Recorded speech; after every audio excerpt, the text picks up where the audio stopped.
하나님 말씀 이사야 33장 17절에서 24절 말씀을 보겠습니다. 구약성경 1004쪽입니다.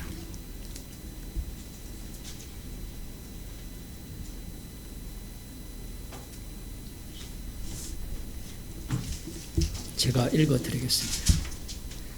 너의 눈은 그 영광 중의 왕을 보며 광활한 땅을 목도하겠고 너의 마음에는 두려워하던 것을 생각하여 내리라. 계산하던 자가 어디 있느냐? 공세를 측량하던 자가 어디 있느냐? 망대를 계수하던 자가 어디 있느냐? 네가 강포한 백성을 다시 보지 아니하리라. 그 백성은 방언이 어려워서 네가 알아듣지 못하며 말이 이상하여 네가 깨닫지 못하는 자니라. 우리의 절기 지키는 시온성을 보라. 내 눈에 안정한 처소된 예루살렘이 보이리니 그것은 옮겨지지 아니할 장막이라.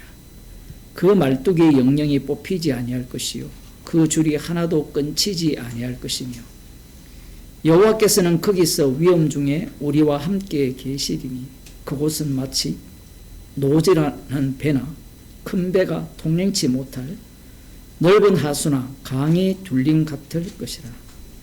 대저 여호와는 우리 재판장이시오 여호와는 우리에게 율법을 세우신 자시오 여호와는 우리의 왕이시니 우리를 구원하실 것임이니라. 너의 돛대줄이 풀렸었고 돛대 밑을 튼튼히 하지 못하였었고 돛을 달지 못하였었느니라.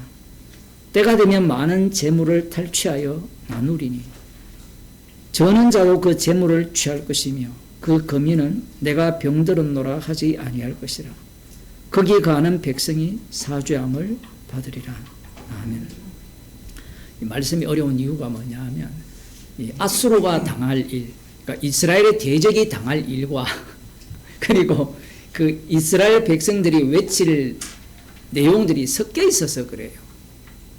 전체의 내용은 여호와 하나님께서 이스라엘을 구원하신다는 겁니다. 구원하시게 되면 여호와께서 우리의 재판장으로서 이스라엘의 재판장으로서 이스라엘과 함께 거하시게 될 것인데 한번 본문을 조금 보겠습니다. 너의 눈은 그 영광 중에 왕을 보며 광활한 땅을 목도하겠고 아름다운 왕이죠. 하나님을 볼 것이다. 이렇게 표현할 수도 있지만 메시아를 예언하는 말씀으로 볼 수 있습니다. 물론 뒤에 보면 여호와는 우리 재판장이시고 여호와는 우리의 왕이라고 되어 있는데 항상 우리가 왕이 세워진 이후에 여호와가 우리의 왕이라고 할 때는 혈육이죠. 육신적 왕을 세워서 여호와가 왕으로서 드러내십니다. 사무엘상 8장에 보면 이스라엘 자손들이 열국처럼 왕을 달라고 하잖아요. 그때 하나님께서 그 삐진 사무엘 대신 저들이 내가 저들의 왕됨을 원치 않는다라고 말씀하세요. 여호와께서 그들의 왕이신 겁니다. 여호와께서 왕이심을 증거하기 위해서 여호와의 왕이심을 부정하는 왕을 요구를 해서 부정하는 왕인 사울왕을 세워주시고 그 왕을 패하시고 다윗 왕을 세우시면서 여호와가 왕이심을 이스라엘 가운데 드러내시는 겁니다. 아이 그냥 여호와가 왕이시면 그냥 끝냅시다. 뭐 이렇게 복잡하게 이야기합니까? 그렇게 말하는 당신은 안 복잡합니까? 은혜예요. 그게 복잡한 것이. 우리가 선악과를 먹기 때문에 인간이 복잡해요.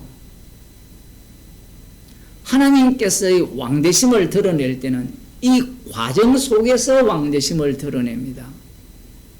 이렇게 되려면 이렇게 되는 이유가 뭐냐면 왕의 의미가 나타나요. 왕의 의미가. 나 한테 지금 100억 있어. 이렇게 이야기를 할 때 그 100억을 어떻게 모았느냐, 수백억을 그 진주에서 한약방 하면서 수백억을 모았대요. 그래서 제가 궁금했어요. 도대체 이윤을 얼마나 남겼길래 수백억을 벌었느냐. 그 김장하 선생이라고 성자로 추대하잖아요. 거의. 물론 남겨야 되는데 제가 지금 하고 싶은 얘기는 그 사람을 까고 사는 게 아니라 오만 사람들에게 어떤 사람은 손해보면서 약을 지어 줬겠죠. 그 정도로 장학 사업을 하고 나눠줬다면. 뉴스에서는 그런 걸 안 다루잖아요. 그죠? 공짜로 해준 경우도 있었을 거고, 뭐, 별별 일들이 다 있었겠지 않습니까? 전 과정이 몇백억, 400억, 이래 되는 거예요. 예를 들면. 그러면 400억을 설명하는 내용이 있을 거 아니에요. 이 여호와가 왕이 되신다고 할 때는 왕이지 뭐. 하나님의 전적 주권을 계속해서 개혁주의가 강조하거든요. 전적인 주권이다. 은혜다. 그렇게 이야기하니까 원불교에서도 전적인 은혜다. 부처님의 그 자비하심도 있지만 부처가 모든 걸 다룬다 이래 돼버려요. 성경에는 하나님의 주권이 안 나와요. 물론 여호와가 심판주 대심이 나옵니다. 그러면 이 심판주 대심이 어떻게 드러나느냐라고 할 때는 아브라함에게 하신 약속을 성취하는 과정에서 드러나요. 창세기를 보면 천지를 창조하시면서 하나님을 드러내시거든요. 창세기에는 태초에 하나님이 천지를 창조하셨잖아요. 그 하나님이라는 용어가 여호와로 또 등장을 하거든요. 그 여호와는 여러분 잘 들으세요. 그 여호와는 이중적으로 해석을 해야 돼요. 아벨 대신 준 셋의 가문에서 처음으로 여호와의 이름을 부르거든요. 그 여호와의 이름을 불렀다니까 여러분들은 그걸 긍정적으로 보시잖아요. 맞죠? 긍정적으로 본다면 출애굽기에 여호와의 이름을 나타냈을 때 왜 못 알아듣습니까? 그러면 그게 부정적인데 그러면 엉터리네요. 맞죠? 엉터리인데 에녹이 하나님과 동행해서 어떻게? 죽음을 보지 않고 올라간 거예요.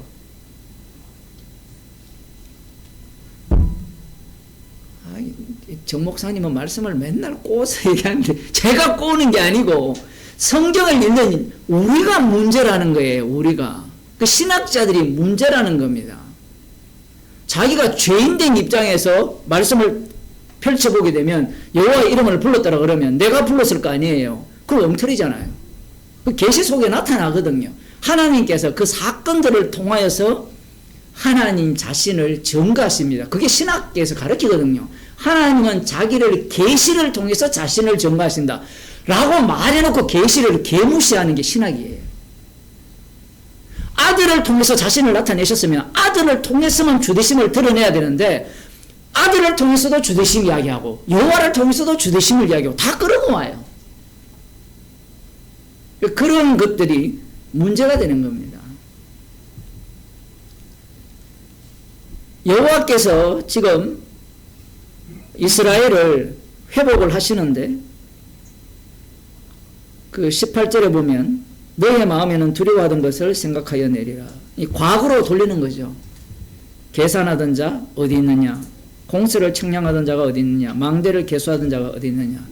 점점 이 1차적으로는 아수르겠죠. 아수르 군대, 2차적으로는 바빌론. 그 다음은 뭘까요?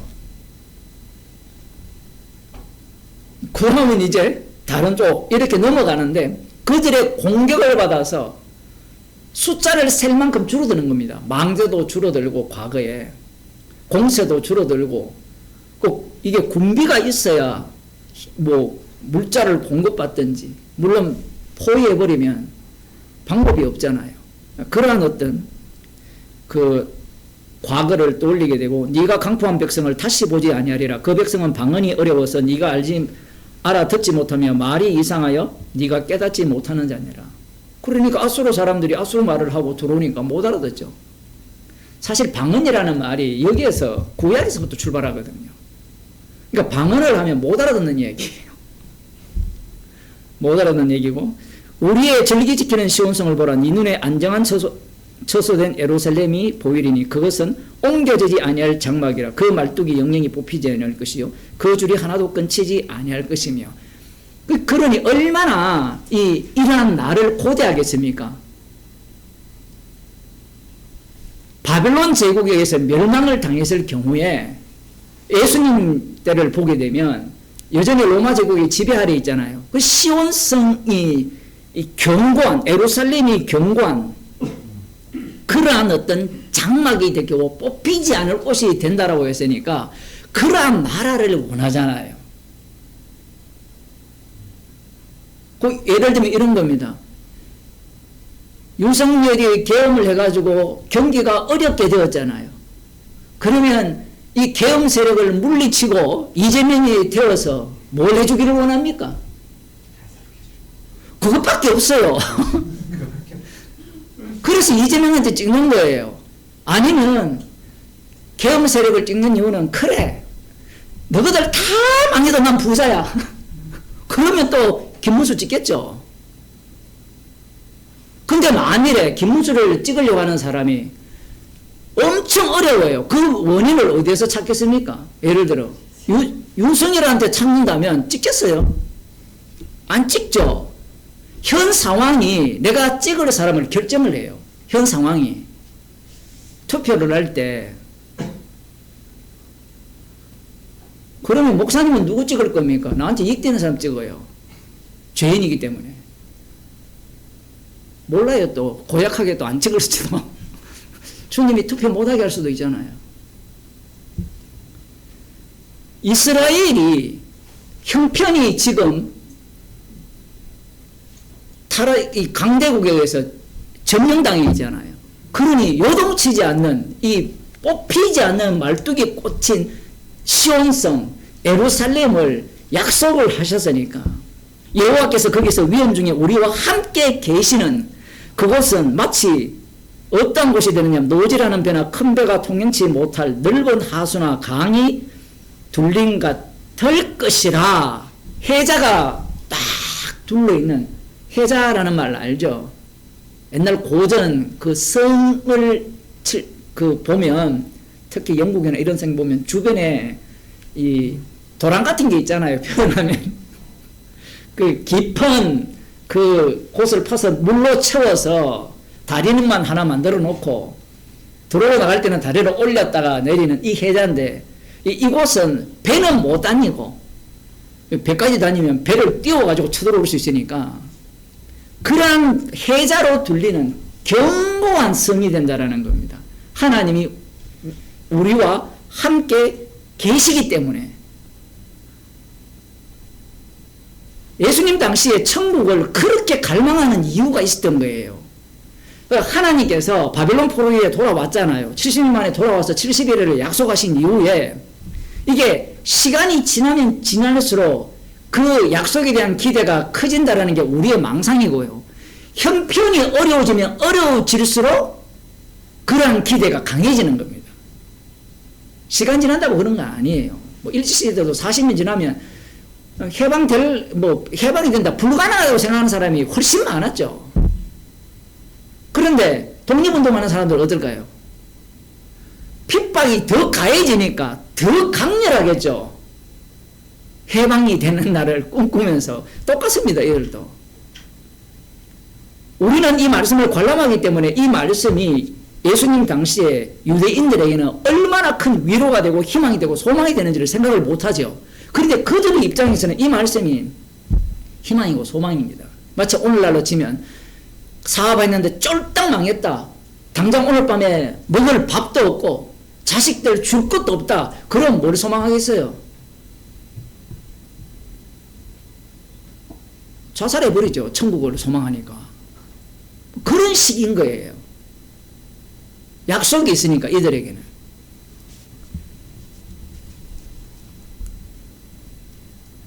이것 보니까 또 그 생각이 나는데, 천국보다 아름다운 거기에 보면 지옥 이야기가 나오거든요. 아주 흥미롭죠. 내가 보니까 그 드라마 보고 또 절간에 간다든가, 거기에는 기독교, 천주교, 불교, 이슬람은 안 나와 있던데 다 섞어가지고. 좀 더 봅시다.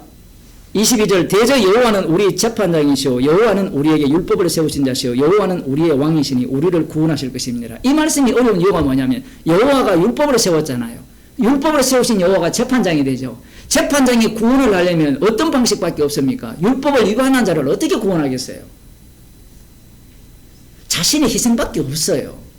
그런데 이런 말씀을 어떻게 해석하느냐 하면, 하나님의 전적인 주권으로 구원한다 해버려요. 성경에 나와 있거든요. 맹세를 이루기 위함이라 이렇게 나오면, 여호와께서 맹세하신 대로 구원한다라고 이야기를 하면, 여호와의 맹세가 들어가면 히브리서에는 여호와의 맹세가 아들의 죽음이 들어가 있는 맹세로 나와요. 그런데 왜 그 용어들을 빼고 주권이라는 말을 집어넣을까요? 이것은요, 정말 이거는 교묘한 거예요. 그걸 빼니까 이 기독교가 권력에 빌붙는 겁니다. 이 세상 권력에. 얼마나 재밌어요. 그 로마 카톨릭이 권력을 이용하고 권력에 빌붙었잖아요. 거기에서 개혁하고 나온 놈들이 또 권력과 빌붙어요. 루터도 마찬가지고 칼빈도 마찬가지고. 무슨 그런 코미디가 있어요. 예수님이 권력과 빌붙은 적이 있습니까? 없어요. 사도 바울이 권력과 빌붙지 않았어요. 말씀대로 전하기 싫으니까 거기에 하나님의 주권이라는 걸 집어넣어버리고, 주권을 집어넣으니까 하나님의 뜻이다라고 해버리죠. 뭐가? 권력자들이 자기를 지지하는 게 하나님의 뜻이다. 그게 무슨 하나님의 뜻입니까? 하나님의 뜻은 언약 안에 드러났는데. 지금 여러분 명료해지시죠? 주권을 집어넣으면 하나님의 언약, 맹세, 약속이 빠져요. 그들이 그러면 그걸 이야기 안 하느냐? 해요. 하는데 왜 그러면 그 모든 것들을, 하나님의 주권을 하나님의 언약이나 약속이나 맹세 속으로 못 집어넣느냐 얘기예요. 집어넣어버리면 아들의 희생이 나오죠. 아들의 희생이 나오면 그 희생에 나는 어떻게 돼요? 나도 부정당해야 되거든요. 아이, 목사님, 그들이 그 정도로 생각했을까요? 제가 보기에는 그 정도 생각했습니다. 왜? 놓치기 싫은 게 있는 거예요. 놓치기 싫은 게 있는 겁니다. 이 목사들이 얼마나 위험하냐면, 복음을 전하면 성도들이 안 모이면 복음을 마음껏 전할 수 있어요. 근데 성도들이 우리같이 이렇게 한 10명도 안 되는 사람 모이면 마음껏 할 수 있어요. 그런데 한 100명, 200명 모여보세요. 여러분 마음껏 할 수 있을까요? 여러분 그거 만만치 않습니다.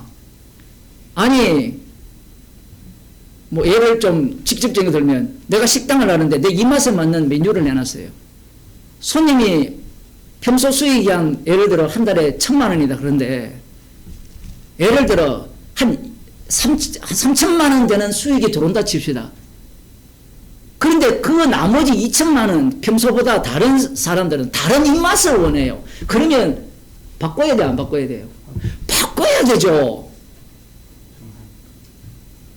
설교도 똑같아요. 목사들이 왜 바뀌느냐 하면, 처음에 그 얘기를 할 때는 몇 명 모일 때는 나름대로 순수해요. 신학교 가보면 들어올 때부터 사기꾼 기질이 다분한 사람들이 한 9.9%는 아니다. 한 99.2% 되고, 나름대로 순수한 사람들이 있어요. 근데 그 사람들이 전도사하고 강도사하고 부목사로 들어가면요, 그 순수성을 유지할 수가 없어요. 왜? 입맛을 맞춰야 돼요. 복음대로 설교하면 그건 네 입맛대로야. 누구 입맛에 맞춰야 되는가 하면, 첫째 담임 목사, 또 첫째는 장로들, 또 첫째는 교인들 입맛에 맞춰야 돼요. 그런데 교인들은 의외로 복음을 듣기를 원해요. 여러분 안 그런 것 같죠? 교인들은 복음을 들어본 적이 없어요. 대부분 사람들은. 여러분이 복음을 전해보세요. 낯선 이야기예요. 우리는 교회가 많으니까 이런 복음을 들었을 거라 생각하잖아요. 아니에요. 교회에 가보세요. 목사들이나 야가 빠진 장로들, 장로님 죄송합니다만 야가 빠진 권사들, 그 취미생활하는 지 어깨 피는 그러한 인간들 외에는 많은 경우에 복음을 못 들어봤어요. 그 사람들은 복음, 그 장로들이나 그 위에 있는 목사들, 그 집단들은 복음 못 듣게 하기 위해서 완전히 발악을 하는 사람들이에요.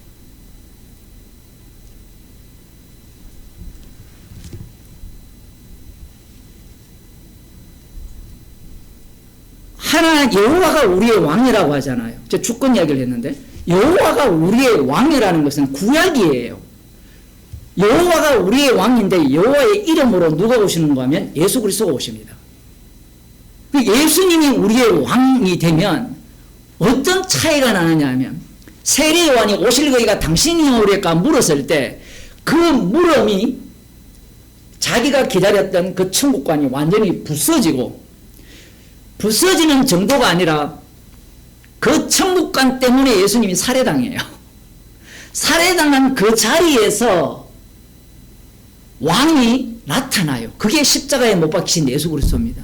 지금 수요 예배 때 계속해서 십자가 사건을 지금 복음을 전하고 있잖아요. 십자가에 못 박힌 그분이 왕이 돼요. 그 왕이 구원을 하는데 어떻게 구원을 하느냐면 왕의 피로 구원을 해요. 왕의 피로. 여기에서 주권이 되어버리면 하나님이 주권적으로 구원한다. 주권적으로 어떻게 한다. 그러면 뭐냐? 하나님 마음대로네요. 이 얘기밖에 안 나와요. 그런데 언약대로 한다라고 하면 하나님 마음대로 하는 그 말하는 너는 지옥 가야 돼 이래 돼요. 왜냐면 언약 밖에 있으니까. 하나님의 주권을 안 믿는 인간들이 있습니까? 알라시 믿는 사람들이 다 하나님 믿는데 그들이 믿는 게 여호와잖아요. 우리를 구원하실 것임이니라. 그러니까 유대인들이 천국을 소망하면서 제자들도 기다리는 천국은 어떤 천국이었습니까? 여호와가 왕으로서 드러나는 예수님이 다윗의 후손으로 오시는 메시아로서 왕이 되는 그 천국을 소망했던 겁니다. 24절 보겠습니다. 그 거민은 내가 병들었으므로 하지 아니할 것이라 거기 거하는 백성이 사죄함을 받으리라. 십자가의 용서함 속에 계속해서 가는 자들이 주님이 자신의 피로 세우신 천국에 가는 자들입니다. 이들은 조금 전에 구약적으로 표현하면 주변이 다 해자로 둘러싸여 됐잖아요. 적들이 쳐들어오지 못한다고 했잖아요. 이미 죽었고 피만 자랑하는데 적들이 뭘 갖고 공격하겠어요? 자기 의의가 하나도 없는데. 그러니 성도는 예수 그리스도가 우리의 주님인 겁니다. 기도하겠습니다. 하나님 아버지, 구약 이스라엘을 통하여서 우리의 악마성을 드러내시고 십자가 지신 예수 그리스도를 주님으로 세우셔서 우리를 주님의 정인으로 삼아주심을 감사드립니다. 그리스도의 사랑에서 그 어느 것도 끊을 수 없다라고 말씀하셨기에 우리는 마음껏 주님의 정인으로 이 땅을 살아가게 하여 주옵소서. 예수 그리스도 이름으로 기도드리옵나이다. 아멘. 하늘에 계신 우리 아버지여, 이름이 그렇게 받으시오며 나라의 나시며 뜻이 하늘에서 같이 땅에서 이루어지이다. 오늘날 우리에게 용한 양식을 주옵시고 우리가 우리에게 죄를 사하여 주옵소서. 우리 죄를 사하여 주옵시고 우리 시험에 들게 마옵시며 다만 하게서 없소서. 대개 나라와 권세와 영광이 아버지께 영원히 있사옵나이다.